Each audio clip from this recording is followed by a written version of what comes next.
Guys, ഇന്ത്യക്ക് world cup ക്വാളിഫയേഴ്സിൻ്റെ അടുത്ത റൗണ്ടിലേക്ക് progress ചെയ്യാൻ, അതായത് തേർഡ് റൗണ്ടിലേക്ക് പ്രോഗ്രസ് ചെയ്യാൻ കഴിയാത്തതിൽ എനിക്ക് വലിയൊരു വിഷമമൊന്നും ഉണ്ടായിട്ടില്ല. ഞാനത് നമ്മുടെ ചാനലിലൂടെയൊക്കെ പ്രകടിപ്പിക്കുകയും ചെയ്തതാണ്. കാരണം എന്ന് വെച്ച് കഴിഞ്ഞാൽ നന്നായിട്ട് പണിയെടുക്കട്ടെ എല്ലാവരും, ഫെഡറേഷൻ ആണെങ്കിലും അല്ലെങ്കിൽ കോച്ചാണെങ്കിലും അല്ലെങ്കിൽ പ്ലേയേഴ്സ് ആണെങ്കിലും ഒക്കെ നല്ല രീതിയിൽ പണിയെടുക്കട്ടെ, എന്നിട്ട് നമുക്ക് മുന്നോട്ട് പോകാം. അല്ലാണ്ട് അത് പിന്നെ കൊട്ടിഘോഷിച്ച് ആളുകളെ കണ്ണിപ്പൊടി ഇടേണ്ട ആവശ്യമൊന്നുമില്ല. എന്താണെങ്കിലും വേൾഡ് കപ്പ് കളിക്കാനൊന്നും പോകുന്നില്ല 2026 എന്നുള്ള കാര്യമൊക്കെ പറഞ്ഞതാണ്. പക്ഷേ ഇന്നലെയായിരുന്നു വേൾഡ് കപ്പ് ക്വാളിഫയേഴ്സിൻ്റെ തേർഡ് റൗണ്ടിൻ്റെ ഒരു ഡ്രോ നടന്നിട്ടുണ്ടായിരുന്നത്. ഗ്രൂപ്പുകളൊക്കെ നിർണ്ണയിച്ചിട്ടുണ്ട്.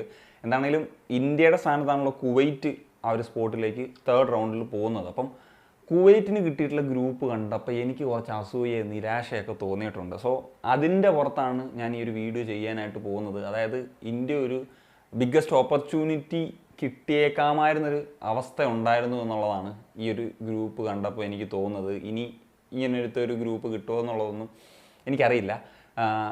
സോ കുവൈറ്റിന് ഒരു നല്ല ചാൻസ് കിട്ടിയിട്ടുണ്ട്. അത് ഇന്ത്യക്ക് കിട്ടേണ്ടിയിരുന്നൊരു ചാൻസാണ്. അത് പല ഫാക്ടേഴ്സും കൊണ്ട് അത് നഷ്ടപ്പെട്ടു പോയി എന്നുള്ളതാണ്.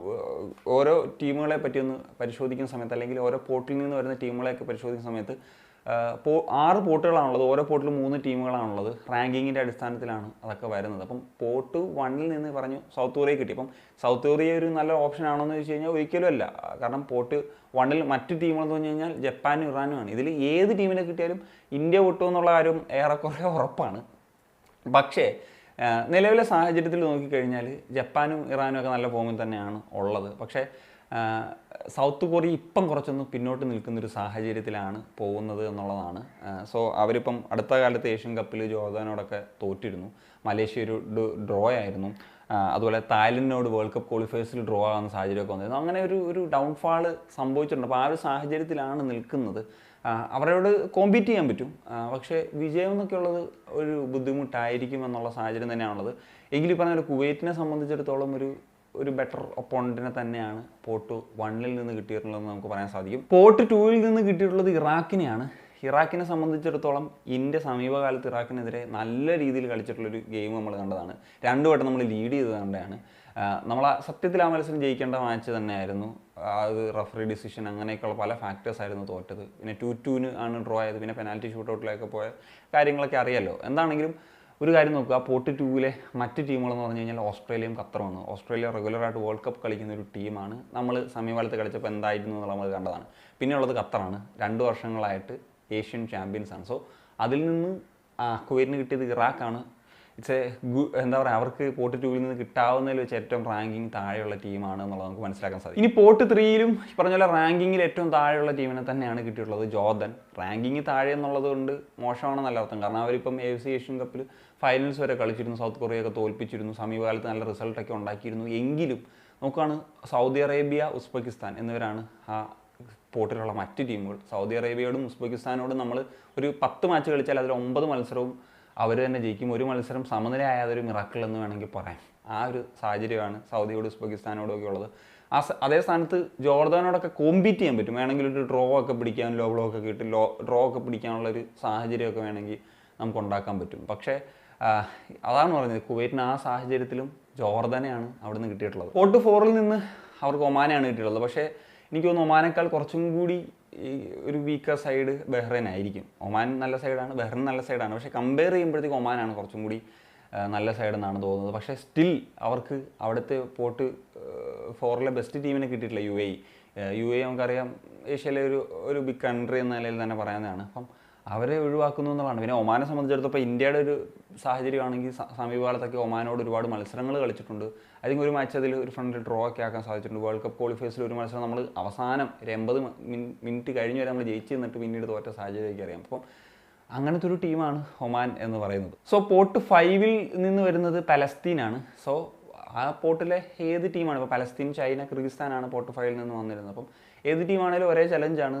നമുക്ക് കോമ്പീറ്റ് ചെയ്യാൻ കഴിയുന്ന ടീമുകളൊക്കെ തന്നെയാണ് ഇവരെല്ലാം എന്നുള്ളതെന്ന് വേണമെങ്കിൽ പറയാം. സോ അവിടെ നമുക്ക് വേറെ കാര്യങ്ങളൊന്നും ഒരുപാട് സംസാരിക്കേണ്ടതില്ല എന്നുള്ളതാണ്. ഇപ്പോൾ പലസ്തീൻ ഒരുപാട് പ്രശ്നങ്ങളിൽ നിന്ന് വന്നിട്ട് അവർ ഈ റൗണ്ട് 3 ക്വാളിഫൈ ആയെന്നുള്ളത് ഒരു ബിഗ് തിങ് തന്നെയാണ്. എന്തിനാണ് ഇനി നിരാശ തോന്നിയെന്ന് വെച്ച് കഴിഞ്ഞാൽ, നമുക്കറിയാം 2026 വേൾഡ് കപ്പ് മുതൽ 8 ടീമുകൾക്കാണ് ഒരു ക്വാളിഫിക്കേഷൻ ലഭിക്കുന്നുണ്ട്. +1 ഒരു പ്ലേ ഓഫ് സ്പോട്ടും കൂടി ഉണ്ട് എന്നുള്ളതാണ്. അപ്പം ഇതിലിപ്പം റൗണ്ട് 3 ആദ്യത്തെ 2 ടീമുകൾക്ക് പിന്നെ വേൾഡ് കപ്പിലേക്ക് ഡയറക്റ്റ് ക്വാളിഫിക്കേഷൻ കിട്ടും. അതായത് 3 ഗ്രൂപ്പുകളിലായിട്ടാണല്ലോ മത്സരങ്ങൾ നടക്കുന്നത്. ഓരോ ഗ്രൂപ്പിലും 6 ടീമുകൾ വീതം, അതിലെ ടോപ്പ് 2 ടീംസിന്. അപ്പോൾ ഒന്നാമത്തെ സ്പോട്ട് മിക്കവാറും സൗത്ത് കൊറിയ ഉറപ്പിക്കാം നമുക്ക് ഈ ഒരു ഗ്രൂപ്പ് ബിയിലേക്ക് വന്നു കഴിഞ്ഞാൽ. ബാക്കി ആ ഒരു സ്പോട്ടിലേക്ക് വരുന്നൊരു സമയത്ത് ഈ പറയുന്ന ഇറാഖും ഒമാനും ജോർദനും പലസ്തീനും ഈവൻ കുവൈറ്റ് ആണെങ്കിലും ഒരേപോലെ കോമ്പീറ്റ് ചെയ്യും. ഇന്ത്യ ഉണ്ടായിരുന്നെങ്കിൽ ആ ഒരു ലെവലിൽ കോമ്പീറ്റ് ചെയ്യാമായിരുന്നു. അപ്പം പോർട്ട് 2 ഒരു ശക്തമായിട്ടുള്ളൊരു മത്സരം തന്നെ, ഒരു സാധ്യത ഇല്ലാത്തൊരു ശക്തമായിട്ടൊരു മത്സരം തന്നെ കൊടുക്കാൻ കഴിഞ്ഞേനെ. ഓക്കെ, അത് പോയി. അതല്ല, ഇപ്പം 2ാം സ്ഥാനത്ത് ഫിനിഷ് ചെയ്യാൻ സാധിച്ചില്ലെങ്കിൽ കൂടി 3ഉം 4ഉം സ്ഥാനത്തുള്ളവർക്ക് 4th റൗണ്ട് കളിക്കാൻ സാധിക്കും. ആ ഒരു 4th റൗണ്ടിൽ 6 ടീമുകളാണ് കളിക്കുന്നത്. അത് 6 ടീമുകളെ 2 ഗ്രൂപ്പുകളായിട്ട് തിരിക്കും, 3 വീതം. അതിൽ ഓരോ ഗ്രൂപ്പിലും ചാമ്പ്യൻസ് ആവുന്നവർക്കും ഡയറക്റ്റ് ക്വാളിഫിക്കേഷൻ ഉണ്ട്. അതിനൊരു സാധ്യതയാണ്. അതല്ല, ഇനിയിപ്പോൾ 2ാം സ്ഥാനത്താണ് ഫിനിഷ് ചെയ്യുന്നതെങ്കിലും അവർക്ക് 2 ഗ്രൂപ്പിലും 2ാം സ്ഥാനക്കാർ തമ്മിൽ ഒരു പ്ലേ ഓഫ് കളിക്കും. അതിനുശേഷം ഒരു ഇന്റർ കോണ്ടിനെന്റൽ പ്ലേ ഓഫ് ഉണ്ട്. അതിൽ വിജയിച്ച് കഴിഞ്ഞാൽ വേൾഡ് കപ്പ് എന്ന് പറയുന്നൊരു സാധ്യത ഉണ്ട് എന്നുള്ളതാണ്. സോ ഞാൻ പറഞ്ഞു വന്നെന്ന് വെച്ച് കഴിഞ്ഞാൽ, ഇന്ത്യ ആയിരുന്നെങ്കിൽ ഇങ്ങനത്തെ ഒരു ഗ്രൂപ്പ് കിട്ടുമെന്നൊന്നും എനിക്കറിയത്തില്ല. ഭാവിയിൽ ഇന്ത്യ 3ാമത്തെ റൗണ്ടിൽ കയറിയാലും ഇങ്ങനത്തെ ഒരു ഗ്രൂപ്പ് കിട്ടുമെന്ന് അറിയത്തില്ല. അങ്ങനെ താരതമ്യേന ബി ഗ്രൂപ്പ് എന്ന് പറഞ്ഞു കഴിഞ്ഞാൽ പോർട്ട് 5 ഒരു ടീമിനെ സംബന്ധിച്ചിടത്തോളം വളരെ മാനേജ് ചെയ്യാൻ പറ്റുന്ന ഒരു ഗ്രൂപ്പ് കിട്ടി എന്നുള്ളതാണ്. എന്താണെങ്കിലും ഞാനിത് ഇങ്ങനത്തെ ഒരു സാഹചര്യം വന്നപ്പോൾ എനിക്കൊരു വീഡിയോ ചെയ്യണമെന്ന് തോന്നി, നിങ്ങളുമായിട്ട് ഒന്ന് സംസാരിക്കണമെന്ന് തോന്നി. ഈവൻ ഇന്ത്യ ആയിരുന്നെങ്കിൽ നമ്മൾ ഇതേ സ്ഥാനത്ത് ഒരു വീഡിയോ ചെയ്യേണ്ടതായിരുന്നു, നല്ലൊരു ഗ്രൂപ്പ് കിട്ടിയെന്നൊക്കെ പറഞ്ഞിട്ട്. അപ്പം എനിക്കിതൊന്ന് ചെയ്യണമെന്ന് തോന്നി. എന്താണെങ്കിലും നമ്മൾ ഫാൻസ് ബെറ്റർ ആളുടെ ഡിസേർവ് ചെയ്യുന്നുണ്ടെങ്കിലും നമ്മുടെ ഫെഡറേഷനോ അല്ലെങ്കിൽ കോച്ചോ അല്ലെങ്കിൽ ടീമോ പ്ലെയേഴ്സോ ഇതൊന്നും അവരുടേതായിട്ടുള്ള രീതിയിലുള്ളൊരു അർപ്പണം കാണിക്കുക എന്നുള്ളൊരു ഫാക്ടറുണ്ട്. അത് അവർ ഡിസേർവ് ചെയ്യുന്നു എന്നുള്ളൊരു ഫാക്ടറുണ്ട്. അപ്പം എന്താണെങ്കിലും ഞാൻ നേരത്തെ പറഞ്ഞല്ലോ, വീഡിയോ ആദ്യം പറഞ്ഞാൽ ഒരു തരത്തിലത് നന്നായി. കാരണം വേൾഡ് കപ്പ് ക്വാളിഫിക്കേഷനുള്ള സാധ്യത ഞാൻ ആദ്യം പറഞ്ഞത് അതൊരു വിദൂര സാധ്യതയാണ്. അതുകൊണ്ട് 3rd റൗണ്ടിലേക്ക് ക്വാളിഫൈ ആകില്ല, നമ്മൾ ഇനി ബെറ്ററായിട്ട് വർക്ക് ചെയ്യുക എന്നുള്ളതാണ്. അപ്പം ഇങ്ങനൊരു ഗ്രൂപ്പ് വന്നുകൊണ്ടാണ് എൻ്റെ മനസ്സ് ഇപ്പോൾ അതിനകത്ത് നിന്ന് ഒരു ചാഞ്ചാട്ടം ഉണ്ടായത്. എന്താണെങ്കിലും നല്ല രീതിയിൽ പണിയെടുത്ത് വർക്ക് ചെയ്ത് തന്നെ 3rd റൗണ്ടിലോട്ട് വിടാം. അല്ലാണ്ട് തട്ടിക്കൂട്ട് പരിപാടികൾ ഒപ്പിച്ച് അഫ്ഗാനിസ്ഥാനോട് പോലും ജയിക്കാൻ പറ്റാത്തൊരു സാഹചര്യത്തിൽ നമ്മൾ 3rd റൗണ്ടിൽ കളിക്കേണ്ട ഒരു സാഹചര്യം ഇല്ലല്ലോ. കാരണം അഫ്ഗാനിസ്ഥാനോട് കളി എന്താണെങ്കിലും ബെറ്റർ ആയിട്ടുള്ള സൈഡ്സാണ് ഈ 3rd റൗണ്ടിലേക്ക് കോമ്പീറ്റ് ചെയ്യുന്നത്. അപ്പം ഞാൻ ആ ഒരു സെനാരിയോ കൂടി പറയുകയാണ്, നമ്മൾ ബെറ്ററായിട്ട് കളിച്ചിരുന്നെങ്കിൽ, നമ്മൾ ഈ പറഞ്ഞ നമ്മളുടെ ഒരു നിലവാരത്തിനനുസരിച്ചെങ്കിലും കളിച്ചിരുന്നെങ്കിൽ നമുക്ക് കോമ്പീറ്റ് ചെയ്യാമായിരുന്നു എന്നുള്ളൊരു സാഹചര്യം മാത്രമാണ് പറഞ്ഞത്. ഇനി എന്താണെങ്കിലും പല കാര്യങ്ങളും നടക്കേണ്ടതുണ്ട്. ഇപ്പം ഞാൻ കഴിഞ്ഞ ദിവസം അങ്കിൾ പാർക്കിൻ്റെ വീഡിയോ ചെയ്തപ്പോൾ, അതായത് വിയറ്റ്നാം കോച്ചിൻ്റെ കാര്യമൊക്കെ പറയുമ്പോൾ കോച്ച് മാറിയതുകൊണ്ട് പ്രത്യേകിച്ച് കാര്യമില്ല എന്നൊക്കെ ഉള്ളത് പല ആളുകളും പറഞ്ഞു. ഞാൻ അങ്ങനത്തെ ഒരു വാദം ഉന്നയിക്കുന്നില്ല. ഞാൻ ഒരു സെനാരിയോ വന്നപ്പം അത് പറഞ്ഞു എന്നുള്ളതാണ്. കോച്ച് മാത്രമല്ല, പല കാര്യങ്ങളിലും ചേഞ്ച് സംഭവിക്കേണ്ടതുണ്ട്. അതിനെ പറ്റിയിട്ട് ഞാൻ പറഞ്ഞല്ലോ, ഡീറ്റെയിൽ ആയിട്ട് സംസാരിക്കേണ്ടതുണ്ട്. പിന്നെ നിലവിലെ സാഹചര്യത്തിൽ എന്താണ് വേണ്ടത്, ഒരു കോച്ച് വരുമ്പോൾ എന്താണ് വേണ്ടത്, അങ്ങനെയുള്ള കാര്യങ്ങളാണ് അവിടെ വേണ്ടത്. അപ്പം അതിനെപ്പറ്റി ഞാൻ പറഞ്ഞു, പാർക്കിൻ്റെ വീഡിയോ ചെയ്തപ്പം ഏത് തരത്തിലുള്ള കോച്ചാണ്, എന്താണ് ഇപ്പം ഇന്ത്യക്ക് ചെയ്യാൻ പറ്റുന്നത് എന്നൊക്കെയുള്ള തരത്തിൽ നമുക്ക് കാര്യങ്ങളൊക്കെ സംസാരിക്കാം എന്നുള്ളത്.